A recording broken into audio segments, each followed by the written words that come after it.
Fatal Frame, a game based on a true story. Have you ever wanted to know what it's all about but you're so scared of ghosts that you believe a piece of media could give you a curse? Or are you not ready to deal with the fact of having this cover in your game library? Well, don't worry, because in this video I will explain it as fast as possible. So, let's start. In Fatal Frame or Project Zero if you're European or Zero if you're Japanese, you will take control of Miku Hinasaki, your typical Japanese man that is able to see ghosts and who goes into the Himuro mansion looking for a guy named Junsei Takamine, a famous novelist who went missing while doing research on the forbidden rituals of that place. Here, Mafuyu finds a collapsed roof, a collapsed floor, your normal abandoned mansion stuff. But no signs of Takamine, or anyone for that matter, although that changes quickly when he sees someone walking around, so he starts following them. And thanks to this, he goes up some stairs and finds Takamine's notebook, which he grabs. But this makes Mafuyu have a vision of Takamine and his crew walking through the same corridor he just crossed, although something was following them. Thanks to this, Mafuyu confirms that Takamine was, at some point, around there. Wait, do you hear that? Someone's coming upstairs. Could that be Takamine? I don't think it's Takamine. Mafuyu, scared and without knowing what else to do, takes out his camera that his mom gave to him after she died and uses it to see if he can see something with it. And holy moly, it's a ghost! So he starts taking pictures of it, which makes it explode? This makes Mafuyu realize that that camera is really powerful against ghosts, and armed with this knowledge, he hits a dead end. Or so it seems, because he sees a woman going through the door he came from, and since he doesn't have anywhere else to go, he decides to follow suit. But that might have been a bad idea. In Fatal Frame or Project Zero if you're European or Zero if you're Japanese, you will take control of Miku Hinasaki, your typical Japanese woman that is able to see ghosts and who goes to the Himuro mansion to look for her brother, who went missing after he went there to look for a man named Junsei Takamine, who went missing too.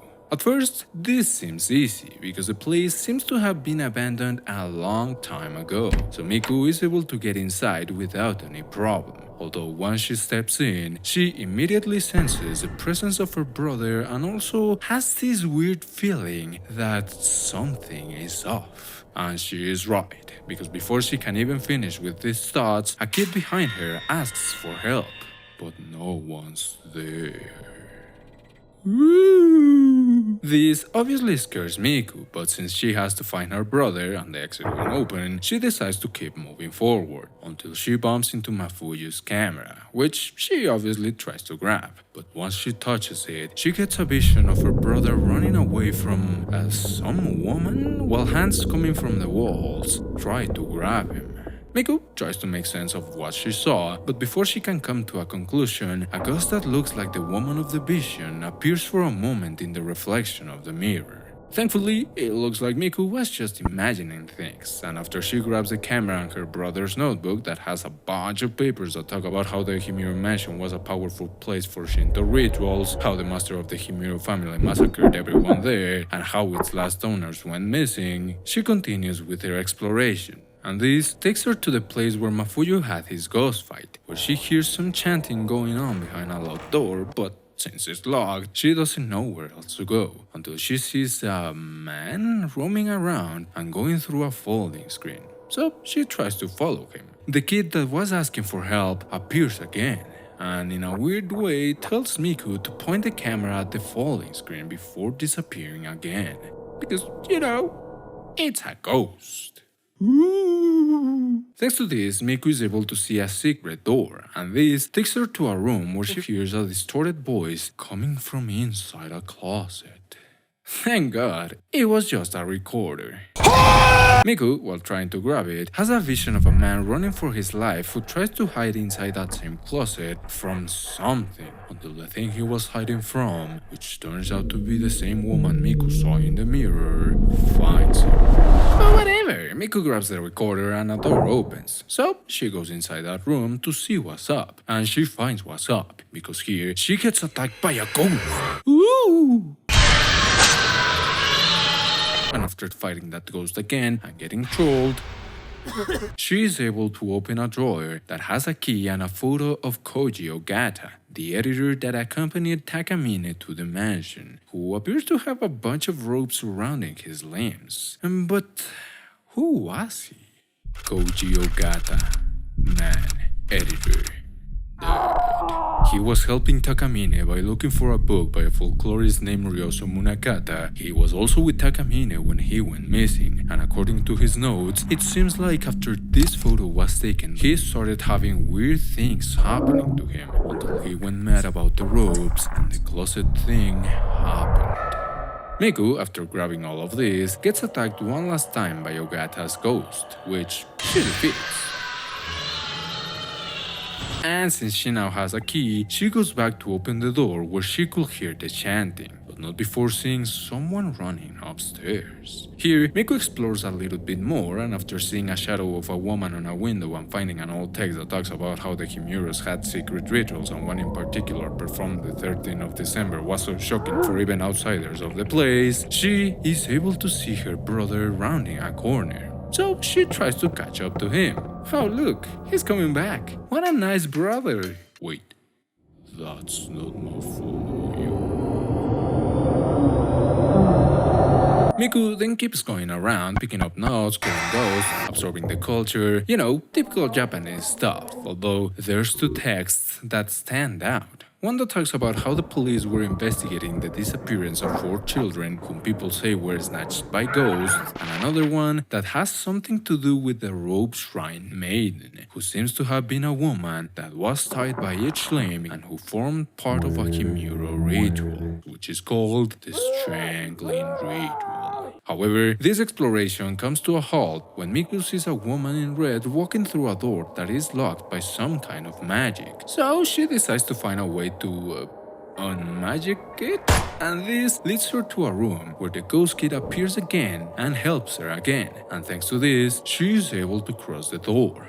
Miku then follows some blood marks on the floor and is able to see the ghost of the woman in red once again. And thanks to this, she reaches some kind of watermill where she has a vision of that same woman who turns out to be Takamine's assistant, Tomoe Hirasaka, who is struggling for air, and some rope marks appear on her limbs. But this isn't even the worst part, because she also sees the ghostly woman that killed Ogata, who kills her too.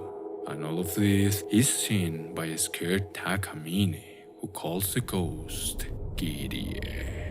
Miku, flabbergasted by this, keeps roaming around, and after coming across more apparitions of Tomoe, seeing a doll that looks eerily similar to Kirie, fighting little ghosts, fighting normal ghosts, and finding more notes, reaches the backyard of the mansion. But before we continue, I have to say that some of these texts were really interesting, since one of them talks about how a so-called holy mirror was used for protection against something, while the other talks about how the girl that was found in the woods was apparently the daughter of Ryoso Munakata, the folklorist that also went missing. But that's not all, because this girl was adopted by, hold your pants because this is a doozy, the Hinasaki family.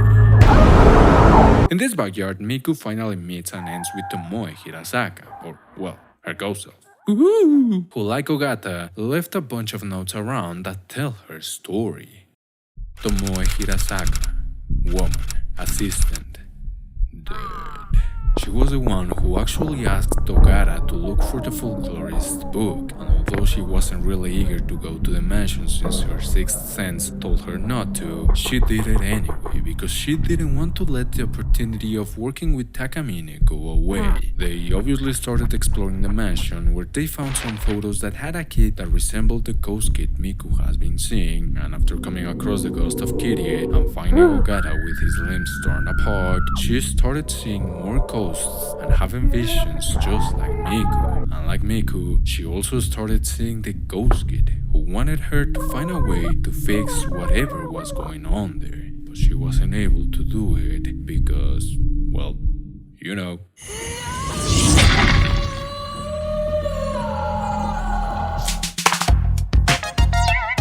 Miku then goes even deeper into this backyard where she sees a woman who looks just like Kirie going straight into the Shinto shrine.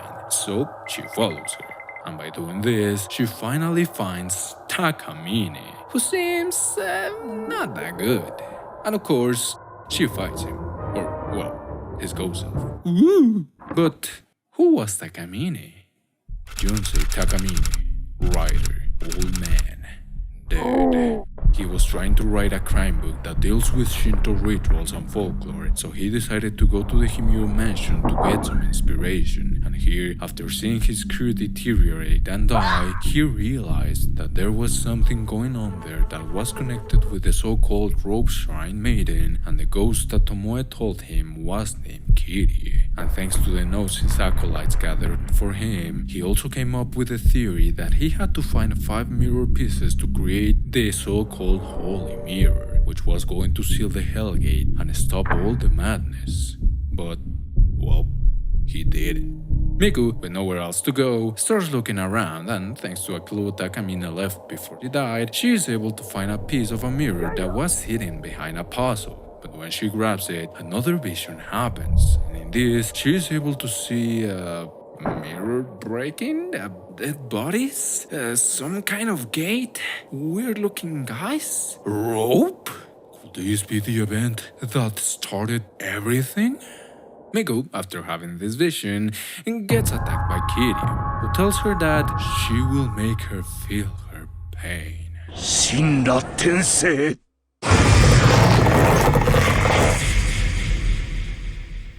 She then has another vision, a dream of some kids playing around her, saying stuff like a new demon and how we find him, and also, wow.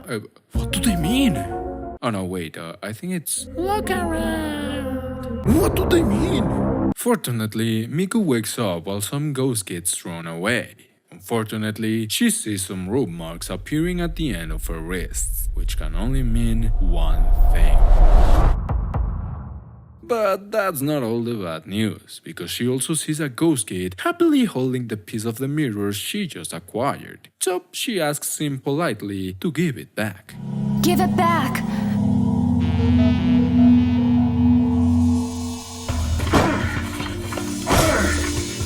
Miku, now with the rope curse and without the piece of the mirror that she needs to fix that curse, decides to look around and see if she can find the kid, but not before finding a text about the so-called blind demon ritual, which consisted on choosing a young maiden with supposed holy power and was the ritual that came before the strangling ritual, and another diary of her brother. So hey, at least her brother seems alive in some way.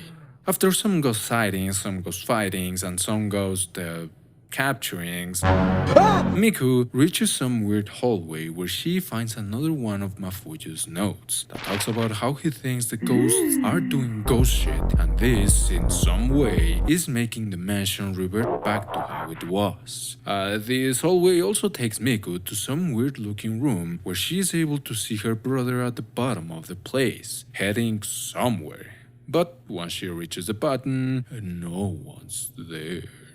And even though Miku finds a big-ass door here, she can't enter it, since it's blocked by some kind of mechanism that seems to need a mask. Thankfully, she finds another note, which talks about how a mask called the Blinding Mask is very important for the so-called Demon Tag ritual, since this mask is used as a blindfold for the person that is going to play the demon, by, having sticks piercing their eyes, making them literally blind. So, while looking for this mask, she arrives at one of the first rooms she investigated when she arrived at the mansion, where the kid that stole the mirror piece gets out of a clock and, attacks Miku? Maybe he just wanted to play, but he stole from her, so he deserves to die. After, She finds a note that talks about how a kid and other kids were playing demon tag, but the one who was supposed to be the demon, whose name was Mikoto, never found him. And maybe he likes her and wants to give her kisses. So cute! Well, at least they went missing having fun.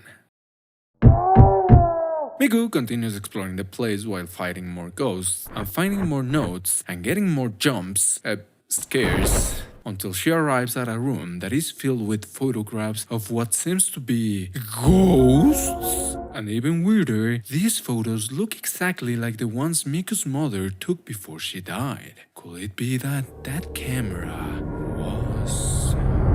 Here, she also finds a key, which she uses to open a safe that she found while exploring. However, this gives Miku a vision of Ryoso Munakata's last moments? But wait a second.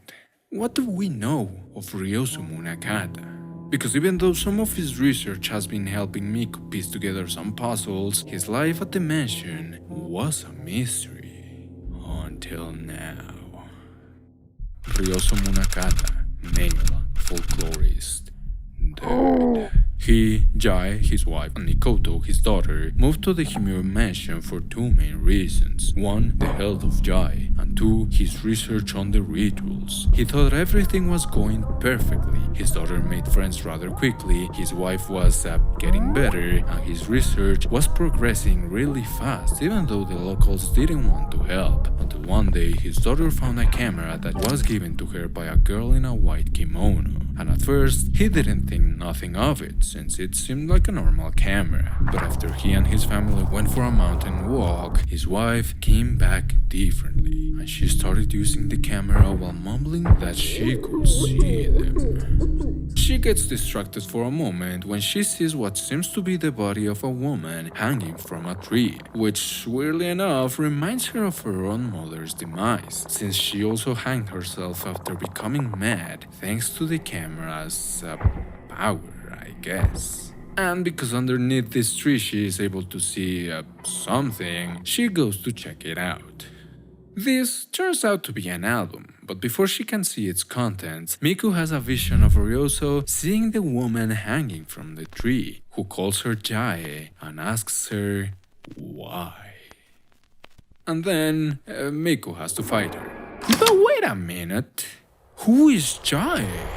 Jae Munakata, mother, wife, sick woman, dead. She and her family went to Himuro Mansion to have a nice family life, and at first she was a little bit hesitant since the place was really big for someone in her condition, although her daughter was having a blast for that same reason, as she was playing demon tag with her friends almost daily. Everything was looking great, and she was starting to feel good again after being sick for so long, until she discovered the camera Mikoto found, and after realizing that it could capture weird things, she took it away from her daughter. But then one day, Mikoto grabbed the camera, and during a demon tag session, she and her friends disappeared, never to be seen again, which made Jai go into a depressive state and conclude that her daughter wasn't coming back because evil spirits took her away. So she decided to just... Miku is then able to grab the album she went for, and inside it, she finds 3 photos of what seems to be the folklorist family. In one, there are some girls playing demon tag, in another one is Jai and Mikoto posing for a portrait, and in the last one, there's Mikoto next to a girl that looks eerily similar to the ghost kid that has been helping Miku, although she's kind of off frame, like she wasn't supposed to be there. But since she still needs to find a way to enter the gate that needs a mask that is inside the mask room that is in a secret place, Miku keeps looking around, and she finds a mask. But it's not the blinding mask, although with this, she opens a secret passage that takes her to the mask room. And here, Miku starts hearing some chanting going behind one of the walls. So she tries to see what's going on the other side. And by doing this, she has another vision of what seems to be some priests holding a woman while a man forcibly puts the blinding mask on. Miku then keeps exploring the place until she finds another mask, and using the mask she found, she is able to access the room where the vision of the monks and the woman was taking place, which looks like a really nice room to commit this type of things. And here, Miku finds the so-called blinding mask. So, Miku, using the mask, is finally able to open that massive gate. However, while doing this, she has another vision of Ryoso opening that same gate and getting snatched by a zombie. Thank God that doesn't happen to Miku. So she goes inside, and here she finds the corpse of the folklorist who seems to have been there for a long time, with no one to give him a decent burial, just rotting away. Wait, is that another piece of the mirror? Which makes her have another vision of what might have happened in the mansion. It looks like there's some caves, a group of people following a man with a mask, an explosion that broke a mirror, dead people, a gate opening, and a woman looking back. Sadly, after grabbing the piece of the mirror, Kirie appears again and starts chasing her. So she tries to run away, but her path gets blocked by a lot of ghosts. Miku then gets another vision before waking up, where she sees a woman getting stretched by some ropes while a gate opens, and then some people die, and the guy with the mask kills a priest, and the other priests are lifeless next to some altars that Miku has been seeing throughout her exploration of the mansion. And since she is just outside the gate, she decides to go back inside, to see if she missed something. And she kind of did, because when she reaches some rubble that is blocking the path, she is able to see Mafuyu on the other side, although he doesn't seem aware of her presence. So Miku, with nowhere else to go, returns from where she came from, but not before picking up an old scroll that talks about the Calamity, which is an event where a bunch of people perished and that occurred when the so-called Malice was able to escape after the strangling ritual failed. Miku then bumps into the ghost kid that she has been seeing around, who helps her once again by showing her a notebook that is right where she saw the folklorist's corpse, which talks about how the Rope Shrine maidens had an exclusive path that is underneath the Moon Shrine and inside the Moon Well, which were used in the ritual for enshrining and purifying the maiden. And this path, coincidentally, connects with the path that was blocked by rubble. So, Miku, now with this in mind, starts looking for the Moon Shrine. And after fighting some ghosts here and there, having a vision of the guy wearing the mask killing a priest, fighting his ghost, and picking up 2 texts, Miku reaches the Moon Shrine. But there's no well. Here, she finds another text that says that the Moon Well is sitting under the cabinet, and to move it, the seal of the headmaster of the family and the symbols that are carried by the priests that pull the ropes are needed. And apparently the altars that are around the mansion is where the bodies of the priests were buried, which is really convenient. So she pays each one of them a visit, and after fighting their ghosts, she is able to obtain the symbols needed for the cabinet. Miku, now with the symbols, goes back to the Moon Shrine and is able to reveal the place where the seal of the headmaster should be, but the seal isn't there. Thank God, some blood appears and Miku starts following its trail until she arrives at a room where she has to finally go head to head against the guy with the mask. Or, well, his ghost, who drops the master seal after she defeats him. So... at first, she is hesitant to go down, but she does it anyway. And here, she finds a secret passage that is closed, a plate that had something removed, a mummy, who is actually the first Rope Shrine maiden, but it doesn't really matter, and... but just like the other times, once Miku grabs it, she has a vision of what seems to be a woman getting painfully stretched by her limbs with some ropes, a gate opening, a mirror breaking, and a man wearing a mask holding a rope. And just like the other times, Miku gets attacked by Kirie, although this time she is saved by the ghost kid that has been helping her throughout her journey, who also tells her that they need to hurry and that she needs to stop her. What? Miku wakes up confused and inside the room where she found the ghost photos, and here she has a conversation. She gets some help from the ghost kid who, in a way, tells her to play the koto before disappearing. So she does, and this opens a secret passage that takes her to what seems to be the attic of the mansion, where she looks through a peephole and is able to see the figure of a woman that looks like Kyrie, but less demonic, who's crying and saying that she doesn't want to die. Miku then reaches another part of this attic, which seems to have some sort of jail, a cage maybe? And inside it, she is able to see the ghost kid for a moment, who is tied to some pillars and looking kind of sad. Here, Miku finds a hairpin that belonged to Kirie, and she also has a vision of a woman meeting a boy. And oh, they seem so happy and in love. So pretty. Oh, wait a minute. Is it me? Or does that guy looks just like Mafuyu? And OMG, is that another piece of the mirror? After grabbing all of this, Miku is able to see the ghost kid going through a door asking her to stop her, so she tries to follow her. However, she isn't alone.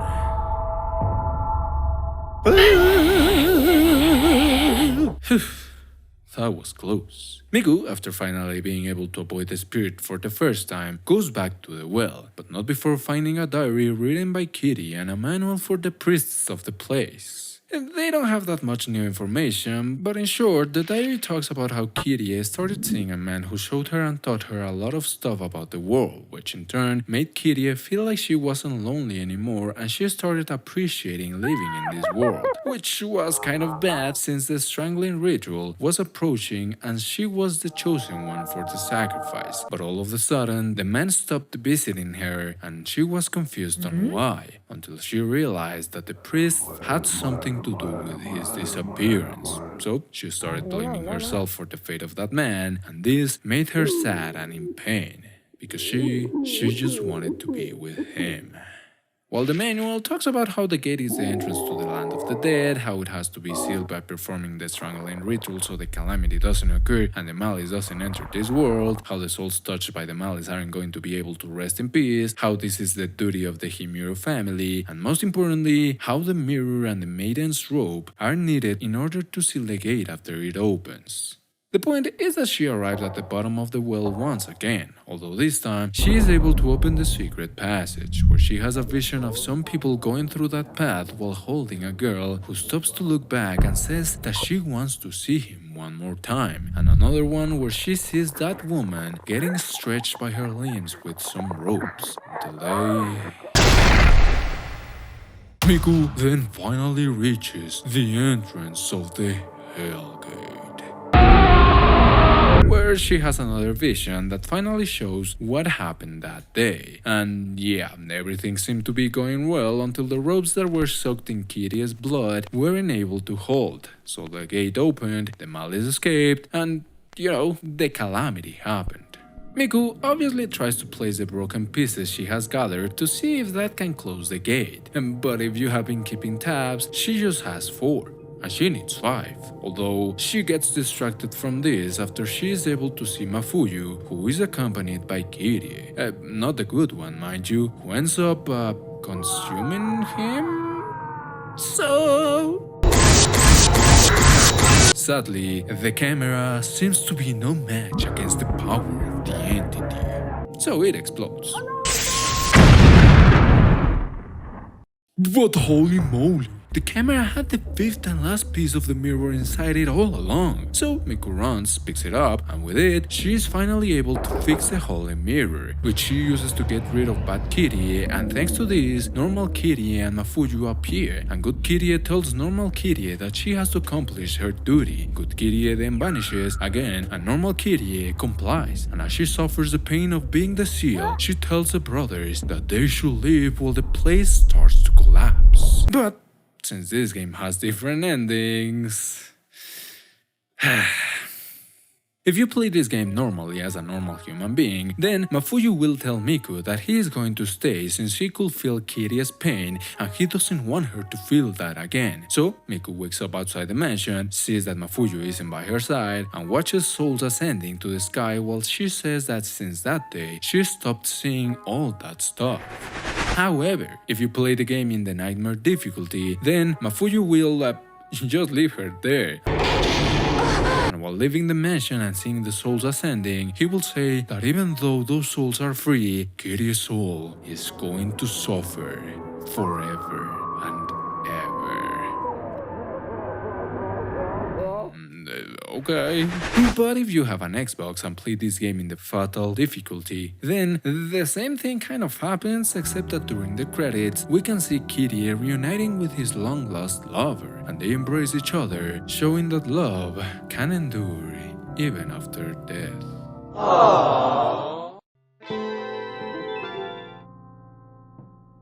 I hope you enjoyed this video. I know it's a little bit different, but seriously, this game has a lot of text, so I tried to compress all of them so I wouldn't have to stop every goddamn minute to explain each one of them. If you did, you can leave a like and maybe share it with someone who might like this type of content. Also, don't forget that if you don't want to miss any new uploads, you can subscribe to the channel. Thanks for watching, and as always, see you in the next one.